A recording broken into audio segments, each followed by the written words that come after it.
Bay, kini bang gibuhaton sa abogado ni Tatay Digong ba nga nagkuhan sila request for ICC nga mo still adto lang mo po yung Tatay Digong sa kanason nga open para open sa iya nga mo stay. Na ba? Dili ka insultos Pilipinas bay. No? Ug hiyon lang ka na to ning presidente sa Pilipinas. Si Marcos nga while waiting sa kaso ni Tatay Digong sa ICC kini nay ka naman lang ilang naghihatod nga to. Parin lang pastihon. Son na man. Bay, kini bang gibuhaton sa abogado ni Tatay Digong ba nga nagkuhan sila request for ICC nga mo still adto lang mo po yung Tatay Digong sa kanason nga open para open sa iya nga mo stay. Na ba? Dili ka insultos Pilipinas bay. No? Ug hiyon lang ka na to ning presidente sa Pilipinas.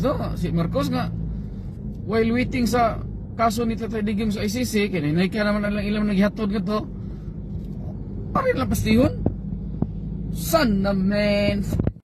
Bay, kini bang gibuhaton sa abogado ni Tatay Digong ba nga nagkuhan sila request for ICC nga mo still adto lang mo po yung Tatay Digong sa kanason nga open para open sa iya nga mo stay.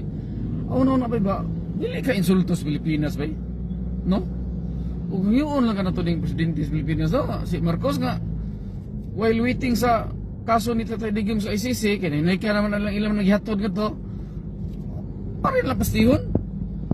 Son na man.